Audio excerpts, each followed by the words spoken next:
दोस्तों नमस्कार, good morning, सुप्रभात एंड जय आरसीएम। दोस्तों एक बार फिर से आप सभी साथियों का Ravi Pandey RCM YouTube channel पे एक बार पुनः स्वागत है। मैं आपका दोस्त रवि कांत पांडे एक बार पुनः आप सभी का स्वागत करता हूं।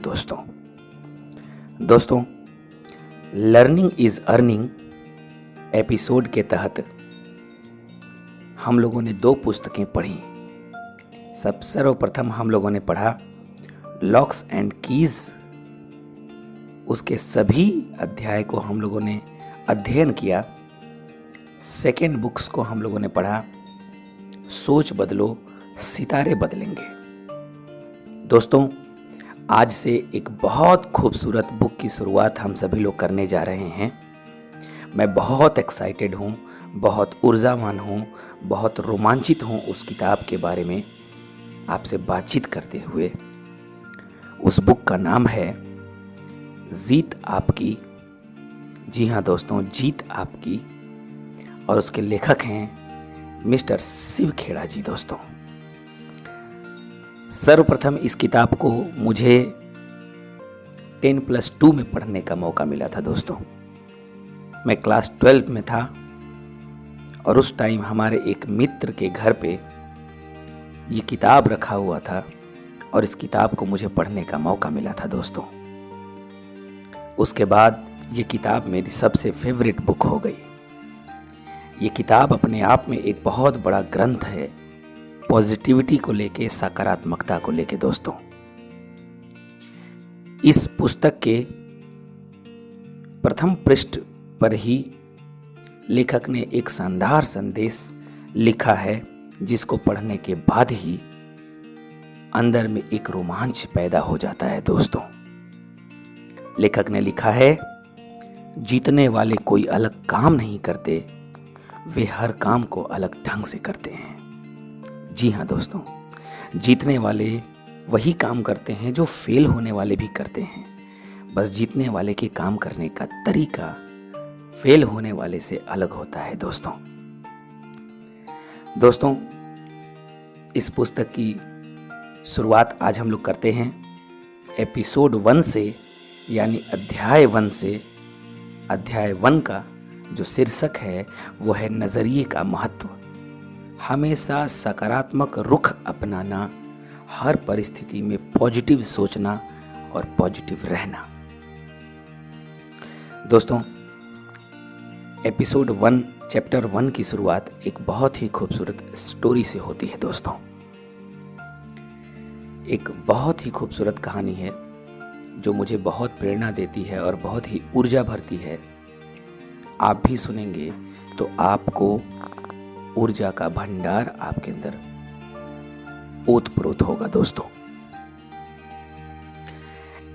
कहानी कुछ इस प्रकार है।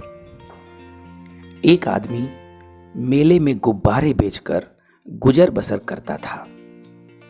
उसके पास लाल, नीले, पीले, हरे और इसके अलावा कई रंगों के गुब्बारे होते थे। जब उसकी बिक्री कम होने लगती थी तो वह हीलियम गैस से भरा एक गुब्बारा हवा में उड़ा देता था। बच्चे जब उस गुब्बारे को उड़ते हुए देखते थे तो वैसा ही गुब्बारा खरीदने के लिए, पाने के लिए आतुर हो उठते थे और वे उस गुब्बारे वाले के पास वैसा ही गुब्बारा खरीदने के लिए पहुंच जाते थे और उस आदमी की बिक्री बढ़ जाती थी। उस आदमी की बिक्री जब भी घटती थी तो वह उसे बढ़ाने के लिए गुब्बारे को हवा में एक उड़ा दिया करता था और इसी तरीके को अपनाया करता था।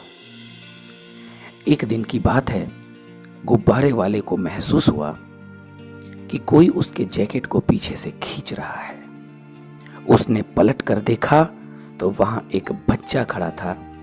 बच्चे ने उससे पूछा कि आप अगर हवा में किसी काले गुब्बारे को भी उड़ाएं, छोड़ें, तो क्या वह भी उड़ेगा? बच्चे के इस सवाल से गुब्बारे वाले के मन को छू लिया। जी हाँ दोस्तों, बच्चे के इस सवाल ने गुब्बारे वाले के मन को छू लिया। बच्चे की ओर मुड़कर उसने जवाब दिया कि बेटा, गुब्बारा अपने रंग की वजह से नहीं उड़ता, बल्कि उसके अंदर छिपी हुई चीज की वजह से उड़ता है, उसके अंदर छिपी हुई गैस की वजह से उड़ता है, उसके अंदर छिपी हुई काबिलियत की वजह से उड़ता है। दोस्तों, हमारी जिंदगी में भी दोस्तों उसूल लागू होता है। हमारी जिंदगी में भी दोस्तों उसूल लागू होता है। अहम चीज हमारी अंदरूनी शख्सियत है। दोस्तों, हमारी अंदरूनी शख्सियत की वजह से हमारा जो नजरिया बनता है, हमें वही ऊपर उठाता है। हार्वर्ड विश्वविद्यालय के विलियम जेम्स का कहना है कि हमारी पीढ़ी की सबसे बड़ी खोज यही है कि इंसान अपना नजरिया बदलकर अपनी जिंदगी को बेहतर बना सकता है। दोस्तों, हमारा नजरिया हमें कामयाबी दिलाता है। दोस्तों, हार्वर्ड विश्वविद्यालय द्वारा कराए गए एक अध्ययन के मुताबिक 85% मौकों पर किसी इंसान को नौकरी या तरक्की उसके नजरिए की वजह से मिलती है। दोस्तों, जबकि अक्लमंदी या खास तथ्यों और आंकड़ों की जानकारी की वजह से केवल 15% मौकों पर ही तरक्की मिलती है। दोस्तों, ताजुब की बात यह है कि जिंदगी में कामयाबी दिलाने में तथ्यों और आंकड़ों की केवल 15% हिस्सेदारी होती है, पर शिक्षा की मद की सारी रकम इन्हीं चीजों को पढ़ाने में खर्च की जाती है। दोस्तों, तथ्यों और आंकड़ों से केवल 15% रिजल्ट आता है। दोस्तों, 85% रिजल्ट आता है नजरिए से। जीत आपकी नाम की यह किताब कामयाबी की बाकी 85% के बारे में ही लिखी गई है। अंग्रेजी भाषा में एटीट्यूड सबसे महत्वपूर्ण लफ्ज है। दोस्तों, यह जिंदगी के हर पहलू पर असर डालता है, यहां तक कि आदमी की निजी और व्यावसायिक जिंदगी पर भी एटीट्यूड का बहुत बड़ा असर होता है। क्या कोई आदमी अच्छे नजरिए के बिना अच्छा अफसर बन सकता है? नहीं बन सकता। क्या कोई छात्र अच्छे नजरिए के बिना अच्छा छात्र बन सकता है? क्या माँ बाप, शिक्षक, सेल्समैन, मालिक और कर्मचारी अच्छे नजरिए के बगैर अपना किरदार निभा सकते हैं क्या? दोस्तों, जवाब होगा नहीं निभा सकते। हमारा क्षेत्र चाहे जो भी हो, कामयाबी की बुनियाद तो नजरिया ही है। दोस्तों, अगर हम कामयाब होने के लिए नजरिए की इतनी अहमियत है, जी हाँ दोस्तों, अगर हमें कामयाब होने के लिए नजरिए की इतनी अहमियत है, तो क्या हमें जिंदगी के बारे में अपने नजरिए की जांच परख नहीं करनी चाहिए? और क्या हमें खुद से यह सवाल नहीं करना चाहिए कि हमारा नजरिया हमारे मकसद पर कैसे असर डालता है? दोस्तों, एक स्टोरी है हीरो से भरा खेत। आप इसको जब पढ़ेंगे तो आपको नजरिए का महत्व समझ में आएगा। दोस्तों, हफीज अफ्रीका का एक किसान था। अफ्रीका एक देश है, वहां पर हफीज नाम का एक किसान रहता था। वह अपनी जिंदगी से खुश और संतुष्ट था। दोस्तों, हफीज खुश इसलिए था कि वह संतुष्ट था। वह संतुष्ट इसलिए था क्योंकि वह खुश था। एक दिन एक अक्लमंद आदमी उसके पास आया। उसने हफीज को हीरे का महत्व और उससे जुड़ी ताकत के बारे में बताया। उसने हफीज से कहा, अगर तुम्हारे पास अंगूठे जितना भी बड़ा हीरा हो जाए तो तुम पूरा शहर खरीद सकते हो, और अगर तुम्हारे पास मुट्ठी भर हीरा हो तो तुम अपने शायद पूरे देश को ही खरीद सकते हो। दोस्तों, वह अक्लमंद आदमी इतना कहकर चला गया। उस रात हफीज सो नहीं सका।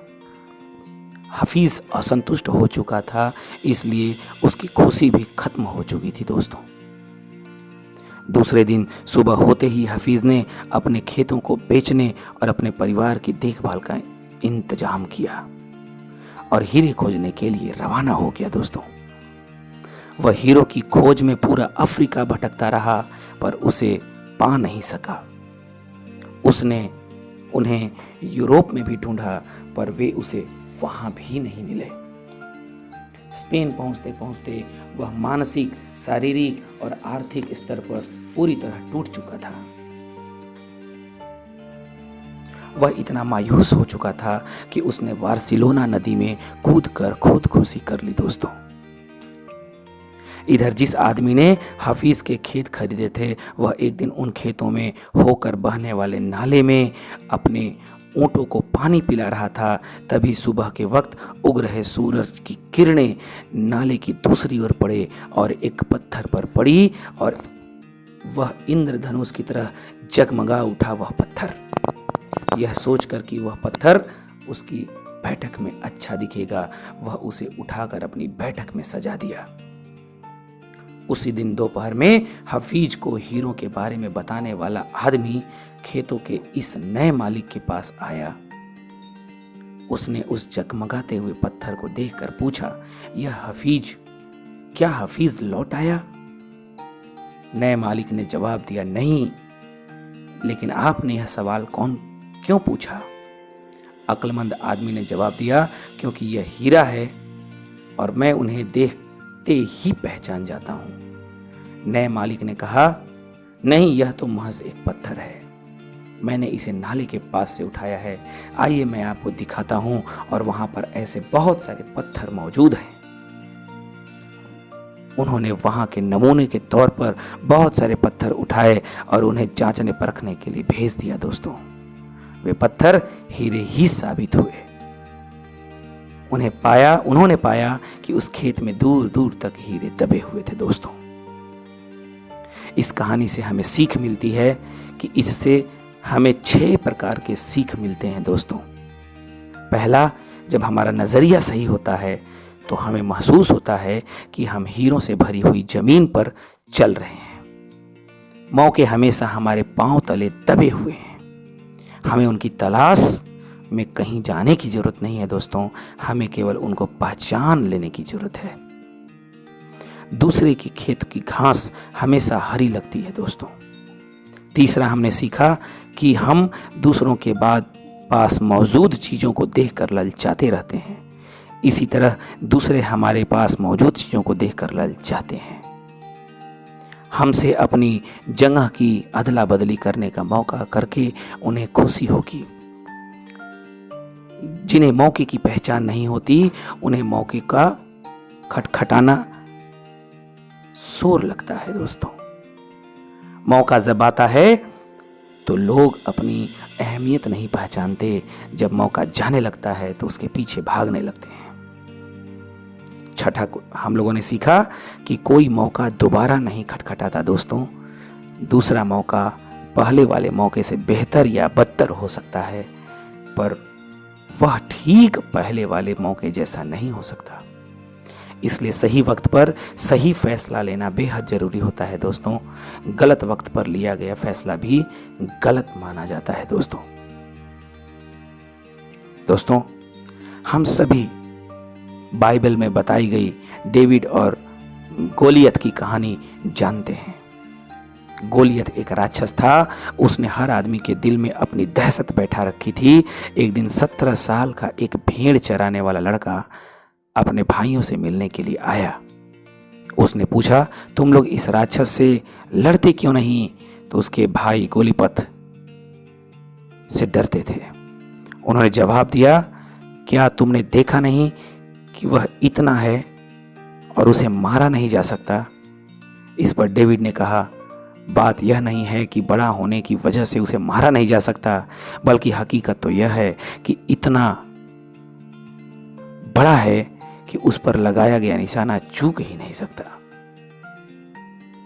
उसके बाद जो हुआ वह सबको मालूम है। डेविड ने उस राक्षस को गुलेल से मार डाला और राक्षस वही था, लेकिन उसके बारे में डेविड का नजरिया अलग था दोस्तों। हम नाकामयाबी को कैसे देखते हैं, यह हमारे नजरिए से तय होता है दोस्तों। आशावादी सोच वाले आदमी के लिए नजरिया कामयाबी की सीढ़ी बन जाती है। दूसरी ओर निराशावादी सोच के आदमी के लिए यह रास्ते का रोड़ा बन सकता है। जी हाँ दोस्तों, निराशावादी लोगों के लिए ये नजरिया ये नाकामयाबी रोड़े का जरिया बन सकता है। थिंक एंड ग्रो रिच और कई अन्य किताबों के लेखक नेपोलियन हिल का कहना है कि हर समस्या अपने साथ अपने बराबर का और अपने से भी बड़ा अवसर लेकर के आती है। दोस्तों, संस्थाओं के लिए नजरिए का महत्व क्या होता है? क्या आपको कभी इस बात पर हैरानी हुई कि कुछ लोग समस्याएं या देश दूसरों के मुकाबले अधिक कामयाब होते जा रहे हैं? इसमें कोई राज नहीं छुपा है दोस्तों। वे इसलिए कामयाब होते चले जा रहे हैं क्योंकि वे दूसरों के मुकाबले अधिक असरदार ढंग से सोचते और काम करते हैं। वे अपने सबसे कीमती जायदाद यानी लोगों में निवेश करते हैं। मैं दुनिया की कई बड़ी कॉरपोरेशन के आला अफसरों से बात की और उनसे पूछा, अगर आपके पास जादू की छड़ी हो और आपको केवल एक ऐसी चीज बदलनी हो जिससे आपको तरक्की मिल जाए, तो यह भी उत्पादकता और लाभ भी बढ़ जाए, साथ ही उत्पादकता और लाभ भी बढ़ जाए, तो आप किस चीज को बदलना चाहोगे? सबका जवाब एक ही होगा कि मैं ट्रेडिशनल बिजनेस से डायरेक्ट सेलिंग में आना चाहता हूँ। उनका कहना था कि वे अपने लोगों का नजरिया बदलना चाहेंगे। नजरिया बेहतर होने पर लोगों में हीन भावना बढ़ेगी। नजरिया बेहतर होने पर लोगों में टीम भावना बढ़ेगी, बर्बाद कम होंगे। जी हाँ दोस्तों, बर्बादी कम होगी, वे ज्यादा वफादार हो जाएंगे। कुल मिलाकर उनकी कंपनी में काम करने का बेहतर माहौल बन जाएगा। दोस्तों, तजर्बा बताता है कि किसी भी व्यापार की सबसे बड़ी पूंजी, सबसे कीमती पूंजी उसके लोग होते हैं। दोस्तों, पूंजी या औजारों से लोगों की कीमत अधिक होती है। पूंजी या औजारों से लोगों की कीमत अधिक होती है। बदकिस्मती से सबसे ज्यादा मानव संसाधन ही व्यर्थ और बेकार चला जाता है। लोग आपकी सबसे बड़ी संपत्ति बन सकते हैं या सबसे बड़ा बोझ भी बन सकते हैं। दोस्तों, TQP सारी खूबियों वाले लोग, बहुत सारे ट्रेनिंग्स जैसे कि कस्टमर सर्विस,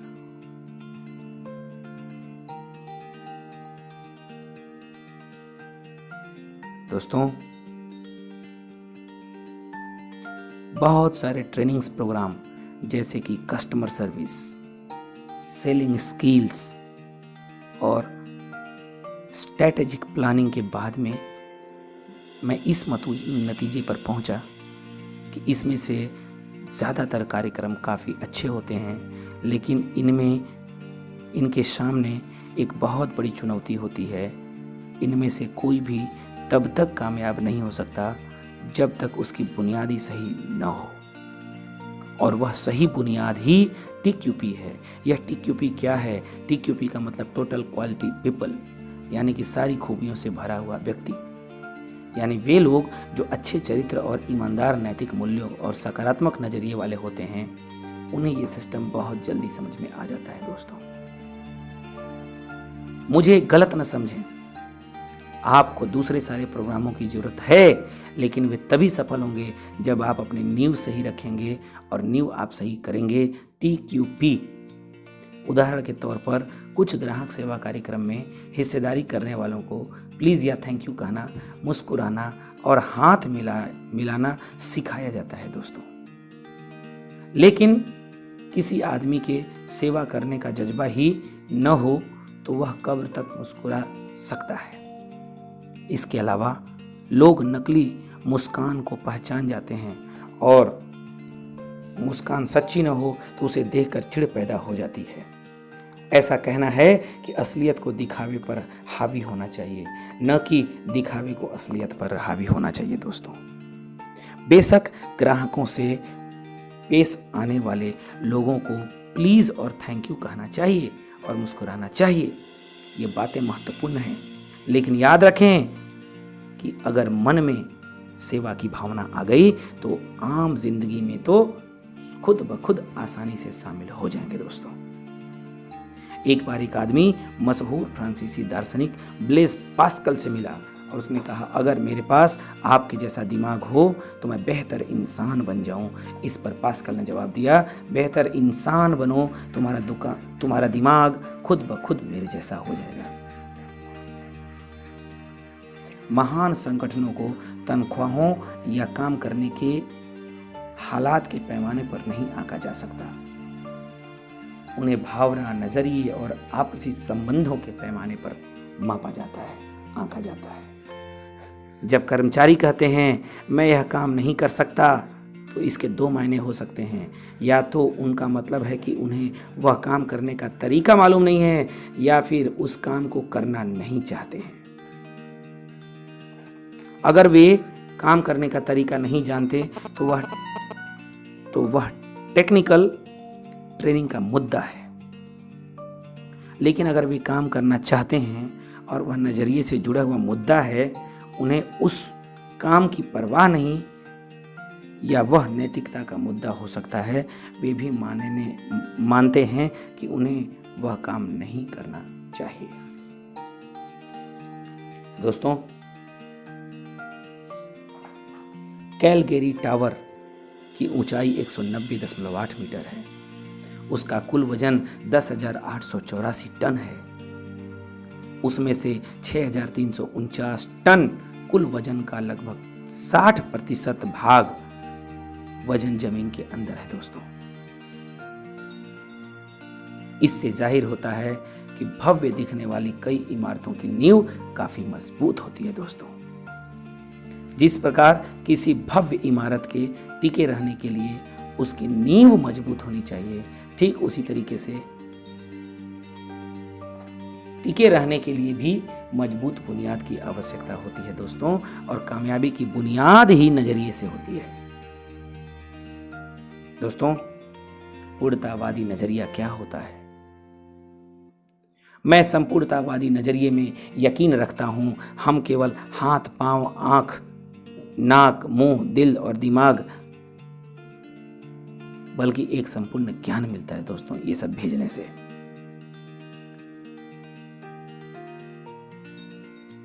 काम करने के लिए एक पूरा दिन जाता है और काम करके एक पूरा दिन लौटता है।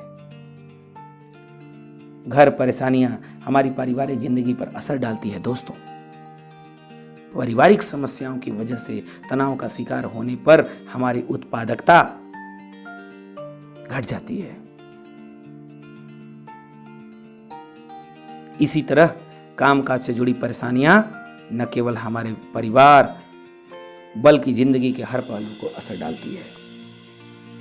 निजी पेश से जुड़ी और सामाजिक समस्याएं एक दूसरे पर लजीज तौर पर असर डालती हैं।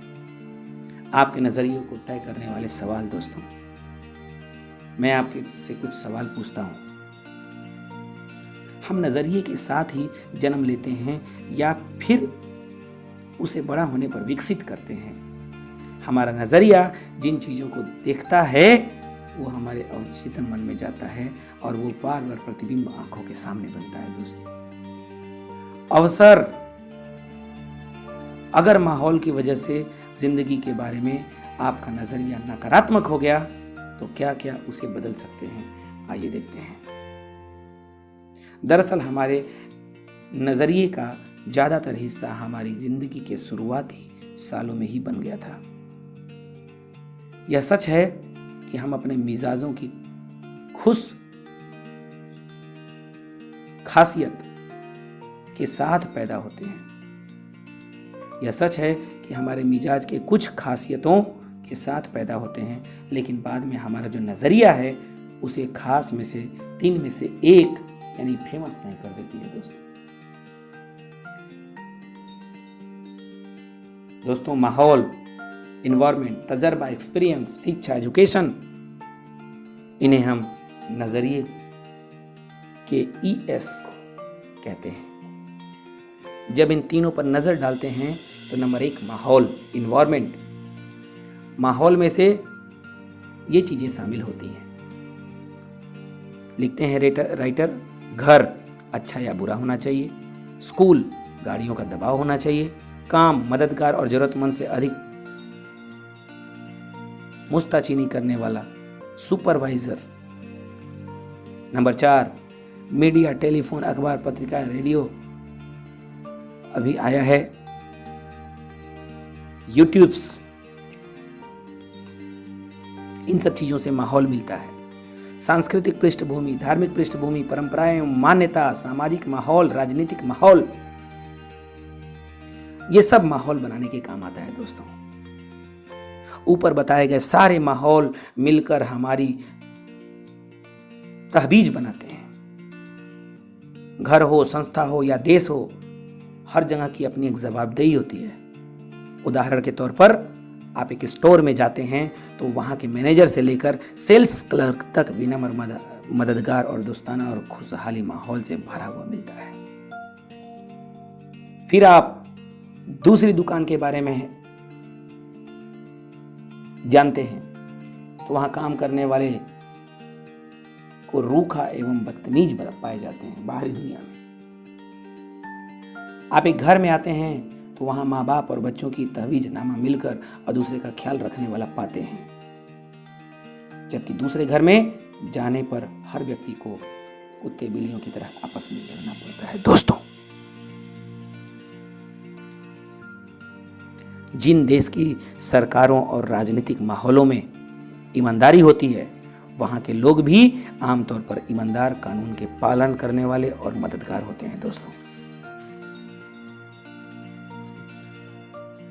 इसका उल्टा भी उतना ही सही है कि जिस तरह बेईमान और भ्रष्ट माहौल में एक ईमानदार आदमी का जीना मुश्किल हो जाता है, उसी तरह ईमानदारी से भरे माहौल में बेईमान और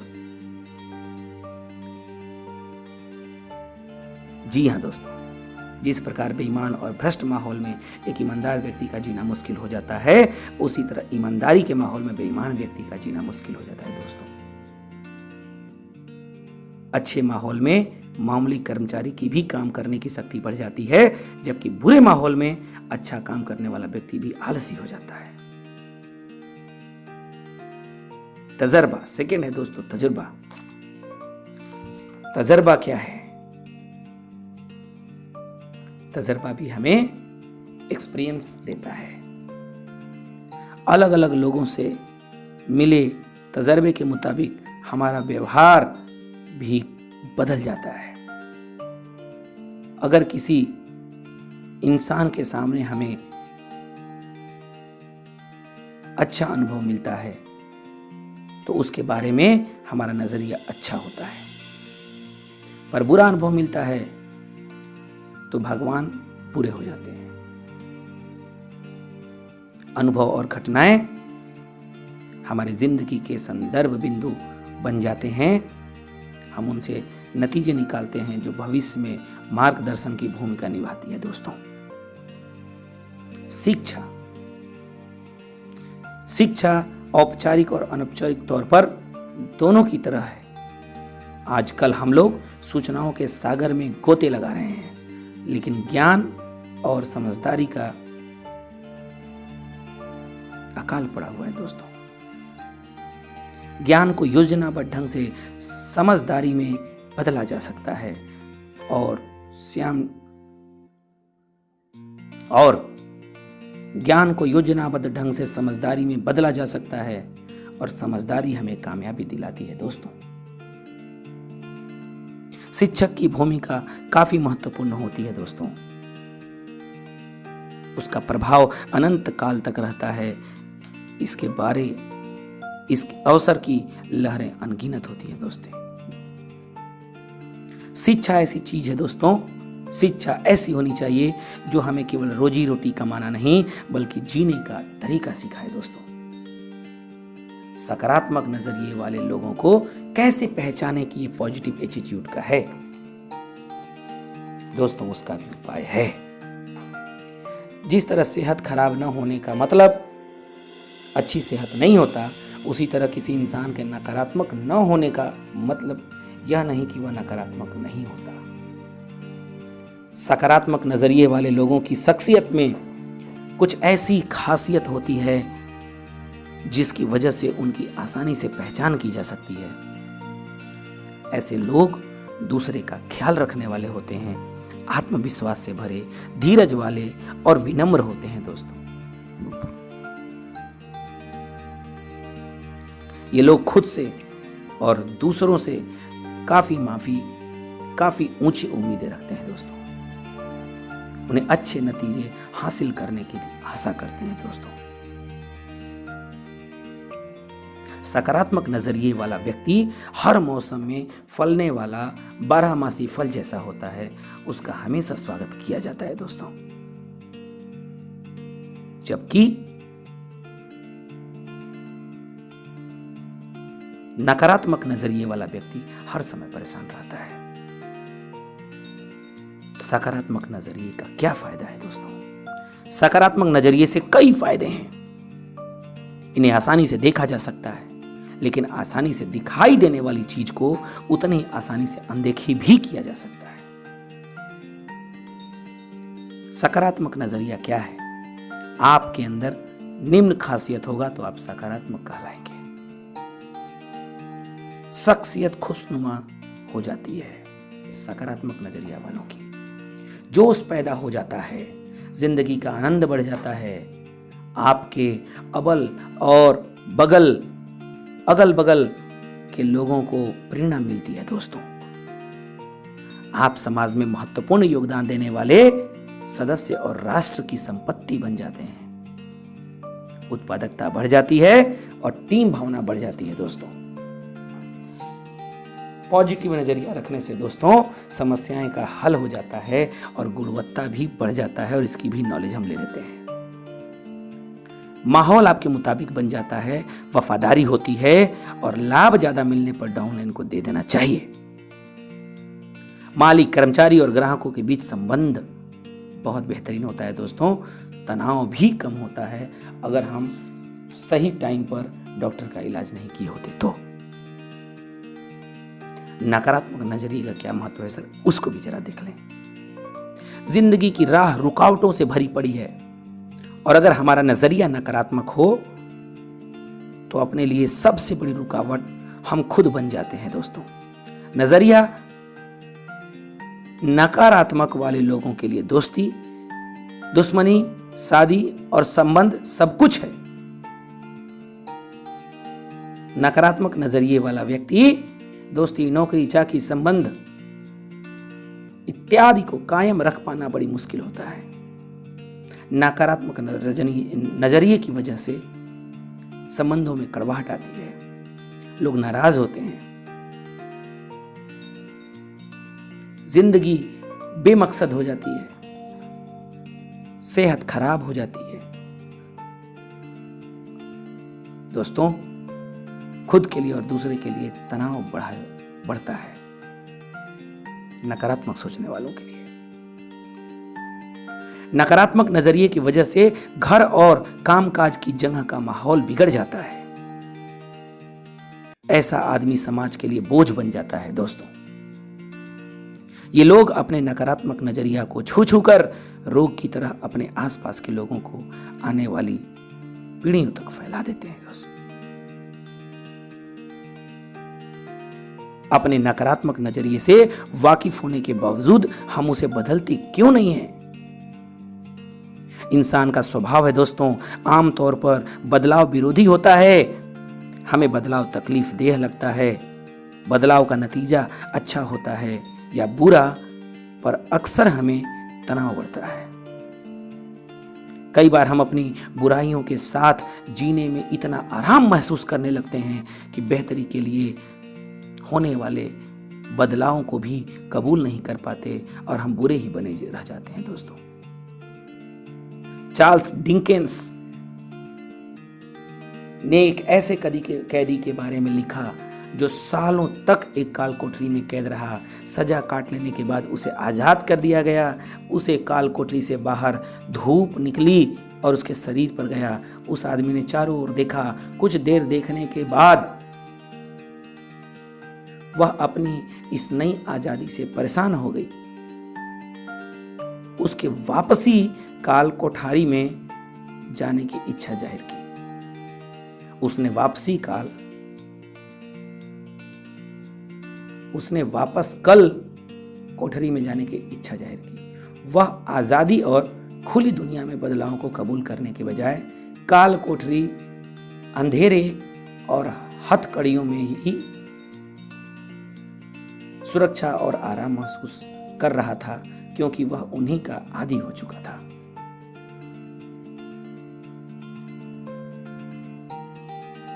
इन दिनों भी कई कैदी ऐसा व्यवहार करते हैं। एक अनजाने संसार के साथ तालमेल बैठाने करने का तनाव उनकी बर्दाश्त से बाहर होता है, इसलिए वे जानबूझकर और अपराध करते हैं ताकि उन्हें वापस जेल में भेजा दिया जाए और वहां उनकी आजादी पर भले ही पाबंदी रहती हो, लेकिन उन्हें अपने बारे में कम फैसले लेने पड़ते हैं। दोस्तों, अगर हमारा नजरिया पॉजिटिव है दोस्तों, तो हमारी जिंदगी सीमाओं में कैद नहीं होगी। ऐसे नजरिए की वजह से हमको अपने काम में सीमित कामयाबी ही मिल सकेगी। हमारे दोस्तों की तादाद कम है और हम जिंदगी का कम आनंद उठा पाएंगे। अगले अध्याय में मैं सकारात्मक नजरिया विकसित करने के तरीकों के बारे में चर्चा करूंगा। हो सकता है सकारात्मक नजरिया विकसित करने के लिए हमको थोड़ा तनाव झेलना पड़े और बदलाव की वजह से अनिश्चितता सी महसूस हो, पर यकीनन हमें इसका लाभ जरूर मिलेगा। दोस्तों, नजरिए का ही पूरा महत्व है। यदि आपका नजरिया बेहतरीन है तो पूरी दुनिया आपको बेहतरीन लगेगी। दोस्तों, आज जीत आपकी की प्रथम एपिसोड में इतना ही।